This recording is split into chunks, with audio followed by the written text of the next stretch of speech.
Okay, welcome back, everybody. We're in the home stretch here at Authenticate. This is our last block of sessions. Thanks for sticking around and staying engaged. It's been really great to see the level of participation, all the way on through the last part of the last day. So we'll do a couple of things in this last block. First, I'm going to talk about the Fido Developer Challenge, which we just wrapped up. Then we have a special keynote presentation from Steve Wilson, who's joining us from Australia. And then I'll finish up with a discussion panel with myself and Bob Lord, Pam Dingle, and Christian Brand. And then I'll say a few words. Then we're off. So let's talk about the Fido Developer Challenge a little bit. For those of you who are not familiar, we launched a developer challenge back in June of this year.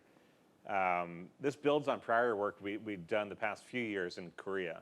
That June Lee, who's joining me. June's our market development director based in Korea. Working with the local community there to engage with developers, mentoring them with partnered companies, largely with SDKs, and watching an array of really interesting applications. And our goal this year is to broaden that scope globally, and also to leverage the publicly available WebAuthn, JavaScript API, and related tools. And so we're super excited to introduce this year. We did. And so now we're actually going to share with you the winner momentarily and talk a little bit more about the process we went through to get there.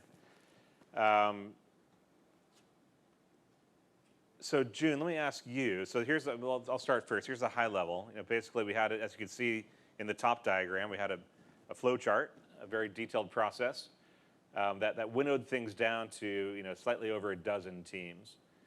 June, can you walk us through what you went through to make this happen and what you saw during the process? Yeah, thank you, Andrew. So we can divide the process into a submission and the implementation, and then evaluation, and then selecting the top 3 teams. So during the submission period from June and July, we had about 24 teams submitting their ideas from all over the world. In fact, it was about from 11 different countries. And then we narrowed down to, we did a little bit of screenings initially, and then we narrowed down to 14 teams. And they come from Canada, France, India, Japan, Malaysia, South Korea, USA, and Vietnam. So we invited those 14 teams to implementation stage, which ran until the end of August. So they are half of them are benchers and developers, and another half of them are students or faculties from universities. So during the implementation stages, we had technical support from the W3C WebAuthn community. We really appreciate that. All the teams enjoy engaging with them, and they acquire a lot of knowledge from their expertise. So after that, we had the final evaluation, and then selected top 3 teams at the end of in the middle of September, and then we invited them to virtual BC roundtable, which you will go over in the next slide. Yeah. Before we jump into that, I'm just curious. Having done this now 3 times and really led this, through sheer will and excellent execution. What struck you during this process? What jumped out at you as maybe most surprising, most inspirational? Any added kind of context that you wish to share? Well, that's a very interesting question, and my answer would be everything and everybody. Yeah. Yeah. So I do want to recognize all the teams who joined this event, but since we don't have enough time, maybe I can just mention a couple of them. I remember one team from India. She's a mother of a child, and with the COVID situation, she has her son studying at home, and then she has an engineering and software developer background. So she came up with the idea of making Fido and AI-based remote test proctoring system. So that was very interesting, and it just stood out from the crowd. And then we had a team from France, and they came up with the idea of Fido as using a digital wallet, and then coming up with the web payment system. So that was very interesting. And we had a team from Vietnam. They are from Vietnam, but working in Japan, and they came up with the very innovative, interesting, and easy-to-use note-taking apps for developers. So those are the things that I just can remember. But again, we don't have enough time to go over all of them. So we'll be writing a blog post on that and share with you very soon. Okay, good. So June mentioned, in addition, or one of the things we did for the top teams, this was kind of a bootstraps challenge, and we had support from many sponsors, which I'll talk about in a second. But so we gave some prizes away, swag, mobile phones, things like that. But in addition, we invited the top 3 teams to an investor roundtable, as most of these teams, have visions for businesses. So we wanted to get feedback for them from investors, and the investors enjoyed talking to them. So briefly, the 3 firms we had engaged here, one is called 1414 Ventures. This is a group that invests exclusively in seed and actually pre-seed in the digital identity space, which I was super excited to see. There's only a couple firms focusing only on identity. They're one of them. Capital G, this is a growth equity fund from Alphabet or Google. And then Ascend Ventures, it's a local group here in Seattle, also does seed stage investing. So 3 different perspectives that they brought into this discussion. What we have now is a video, some clips from this roundtable. We actually ran a 2-hour session, and I'm going to share this video with you now from the venture capitalists.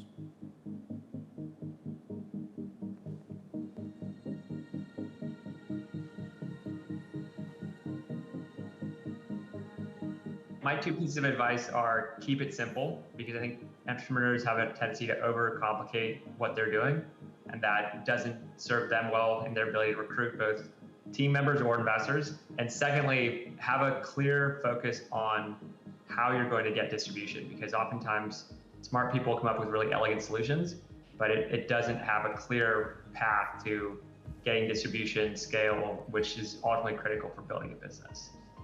People, product, market, right? So we always focus in on the team, obviously, because we're investing in pre-seed, seed, so it's super early. Product, what is unique? What's the secret sauce? We're always looking to understand what is that secret sauce, what's unique, what can't someone else copy. Product market fit, obviously, is the market big enough? Are the economics gonna work? When they have the PPM, then we really focus in on the go-to-market, the GTM. How are they planning to actually connect in with that end user? Who is the end user? How are they going to capture them? How are they gonna get traction? At the earliest stage, at least, it's about 3 things: team, technology, and traction. And the more you have of any one of those things, the less you need of the others. Typically, you do want to see the team first and foremost have a great reason for doing the thing they're doing, and a great founder market fit, so they understand the problem, either as a pain point that they experienced previously, or something that they personally just have a lot of passion and personal reason to tackle.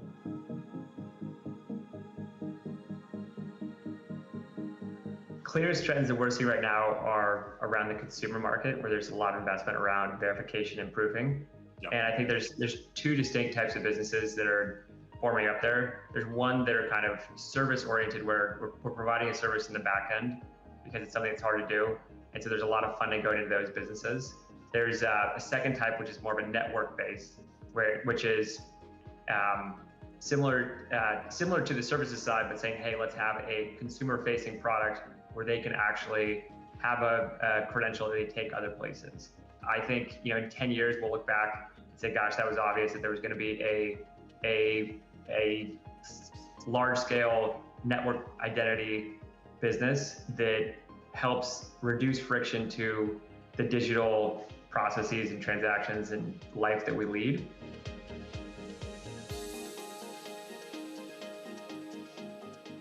Privacy is a big one. Being able to manage, different types of consents that people are giving is also huge. We really like identity proofing as well. It's really interesting. There's a company that we're about to make an investment in that's using identity proofing as an alternative, establishing identity graphs, right? To be able to make alternative underwriting decisions in a very microfinance kind of way. Blockchain is another one. And when I talk about blockchain, I don't mean blockchain just for the sake of blockchain. I mean more employing blockchain to solve some of these bigger problems that we see out there. And blockchain is something that I see having a lot of application when you think about that whole ecosystem. And again, anything that's highly regulated and you're needing to be able to satisfy certain compliance and risk parameters, blockchain fits really, really well into that. So we're seeing a ton in that area as well.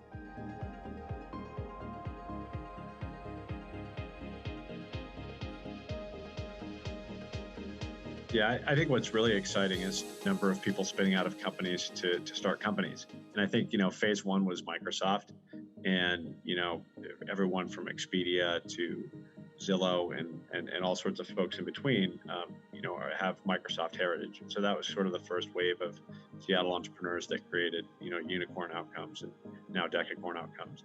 I think the second wave, has increasingly been coming out of Amazon. But I think what's really interesting is the third wave. So you have now DocuSign's a $40 billion company. Remitly went public today for $7 billion. We have, almost on a quarterly basis now, gigantic outcomes coming out of this ecosystem from companies that, have virtually nothing to do with Microsoft or Amazon. And what's exciting to me and what we're starting to fund a lot of is folks who have helped scale those companies. So that was a really engaging discussion that we had. So with that, I want to announce our top 3 teams, and the winner is here today. Our third place team, some of you may have met them. He was here this week. It's a company called Trillbit. Their product was called SoundOff. They're based in Boston with R&D staff in India. A real interesting company using sound as a means of authentication. The second place company was a Japanese firm called Shacksware. They're working on a POC with the My Number or National ID card in Japan. And then I'm very pleased to introduce you to the winner of the 2021 Developer Challenge, Aaron Brighton from Lockdrop. Aaron, come on up. So first, Aaron, I'm going to have June present you with the winning certificate and a prize, which is another phone from Samsung. Amazing, thank you. Okay. So congratulations, Aaron. Take a seat. Just a couple quick questions here before we wrap up. Can you just introduce yourself and your company and talk a little bit about why you chose to take part in the challenge and what your experience was? Sure. So my company, Lockdrop, we're focused on making it ridiculously easy to share confidential documents in a meaningfully secure way. And one of those pieces there, ridiculously easy, is something that's obviously been a theme of this conference around authentication. When it comes to security, you need to be not adding friction to the process, otherwise you'll miss adoption. So for us, for the Fido Developer Challenge, we wanted to improve our existing login process. So we already had a pass for this login process. We were using an OTP over SMS approach, and we wanted to leverage FIDO2 WebAuthn to actually make that an MFA-able process without bringing back the knowledge factor. So we ended up implementing essentially a biometric authentication process through that. Were there any lessons learned by when you went to implement Fido that you'd share with other developers, early stage companies? For sure. So one thing we noticed through our process of implementation was, there's a number of software libraries out there to be leveraged, open source libraries to be leveraged by developers.